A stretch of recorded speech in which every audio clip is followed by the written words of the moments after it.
You always love the World Cup, but how much you can love the World Cup when you know a guy who's there? It's unbelievable. I'm going to be calling him every day, try to get tickets for my buddies, and no, I'm just kidding. But you know, I'm just so excited for him. It's going to be so cool for him to be able to experience that. Exciting, you know. For him, I think it's a dream come true. But for us, we're so excited for him. He deserves it. He's shown the last couple of years what he could do on the field. Yeah, we're very, very pleased for Robbie. You know, I've said for a while now, it speaks well for him, first and foremost, but speaks well for us because we feel like we've had a large hand in developing him and preparing him for this terrific, terrific opportunity in front of him. So we'll all be rooting for him in particular and for the U.S., of course. Nobody's a better person than Robbie Findlay, and he's worked really hard to get to where he's at, so he deserves it. When he didn't get in against the Czech Republic, did you have doubts? Oh, maybe they know they don't want him? Well, I mean, as odd as this sounds, I either said he's clearly in or he's clearly out, and that's an obvious statement. Either you're in or you're out. But by not playing him, I thought in my mind, I did think that he would be in. I think that probably can't read his mind, but I would think Coach Bradley had question marks about the other 4 forwards that he played in that match, but didn't have question marks about Robbie. So terrific. So you're good friends with him, but this might end your partnership on the field. Guys get seen in the World Cup, and here comes Europe. Somebody just said they hope that he has like 4 goals in the first round, and maybe we don't make it through, and then he'll come back real soon. I said, if that happens, he's not coming back at all, probably. Yeah, I mean, we'll see. Obviously, we're hoping for the best for him, and we just want him to succeed over there. And if that means that he's not able to come back with us, that stinks for our team, but we're happy for him and his career. Okay, other people are happy for him, but you could actually give him advice. You've been there, done that. The World Cup, what can you tell him? That was way back for me, but you know, just soak in the moment, enjoy it. You know, take a lot of pictures, which I didn't, so I have a lot of memories. But I'm like I said, I'm just stoked for him. Happy. Your team has a very winnable game this week. Kansas City, to put it politely, has been, you know, struggling. Yeah, they have, but we were talking about this on the way to practice. I mean, first of all, there's so much parity in our league that there's not a big difference between the quote-unquote worst team in the league and the best team in the league. So, to be honest, we have to be ready, and Kansas City took it to us last year at home, and they were one of the only teams that did that. So we definitely have to be prepared, and, you know, they're going to be scratching and clawing for a win because they're off to, you know, a mediocre start. They have really struggled to score goals over the last half-dozen games. So you're sitting there in the back 4 thinking, hey, clean sheet, it could happen, shutout, I smell it. I hope so. You know, we keep talking about getting a 0, and we've got, you know, a couple, but really I just think it's more important to focus on the details that come with getting a shutout and not be so concerned with the actual 0. I think we need to just focus on being real organized in the back and keeping the ball whenever possible and taking advantage of our opportunities, which we've been doing as of late, and I think the rest will take care of itself. We're looking at Kansas City and only Kansas City. We're not looking at our streak, and if we could come out with a victory there, obviously it would be good, and we'd be sitting in second place. Yeah, you guys haven't lost at home in over a year. Last team you did lose to, Kansas City. Yeah, don't jinx us, man. Again, their record hasn't shown that they're getting points, but they're a good team. They're disciplined, and I'm sure Peter over there is going to get them on fire for us here at Rio.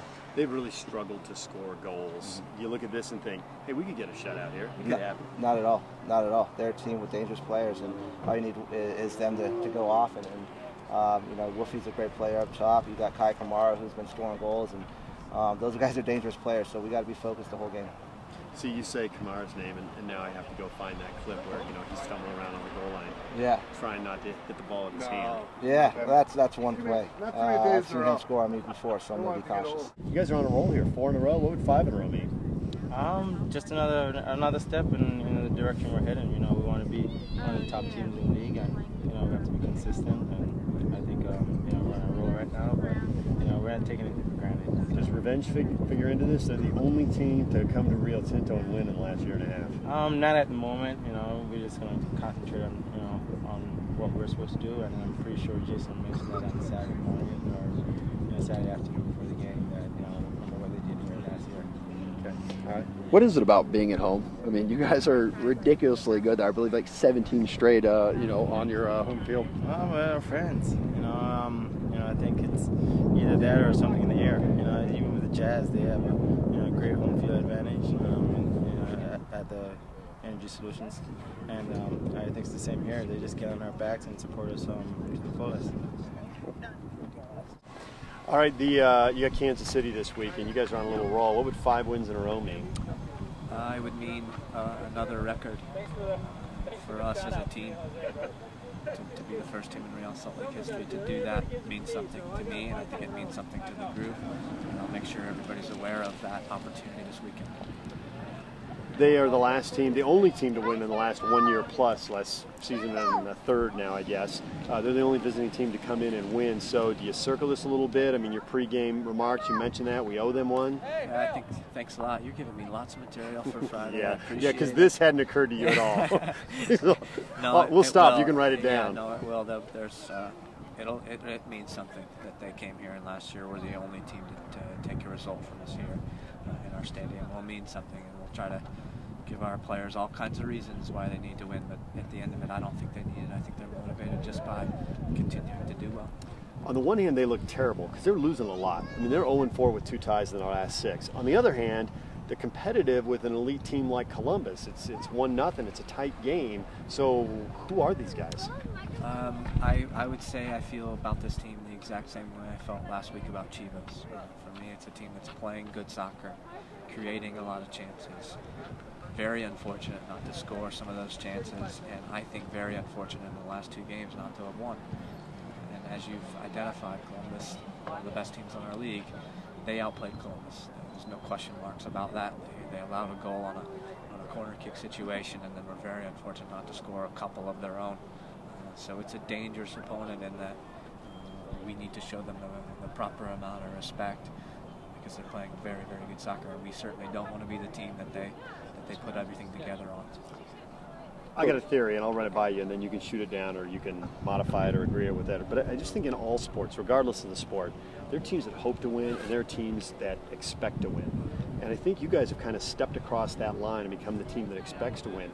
2 years ago, you could have easily blown that game at Chivas. You did lose games like that. And now you're pulling it out, and maybe Kansas City and Chivas just haven't figured that out yet. Yeah, I think it was part of the recognition that we've had over the development of this team, coming together of this team. We started off hoping to be competitive, honestly, to keep games close when we started off with this team, to then the next year was hoping we could win, to now expecting to win. And I think even last year there's probably a portion in there where we think we can win, and now we expect to win. And that performance at Chivas, although it may not have been the most beautiful soccer performance we ever put on, it looked to me like a mature team that believed in themselves and knew that things would come right if they kept doing what we do. It's nice to see that the goal comes on another combination of passes. It was not a dump in the box desperation play. It's a combination of passes that creates that goal. So very pleased with where we're at right now. Coach, the last time you guys won 4 in a row, you were a player on this team. I mean, do you remember that when you guys won 4 in a row? Honestly, I don't remember exactly what stretch that was in. It wasn't like something that we were, reminding ourselves of or feeling good about. We were on a good stretch at the last half of the 2006 season, so I do remember feeling confident about where we were at. But we were also chasing things big time, so we were just trying to put results together to have a chance to make the playoffs that year.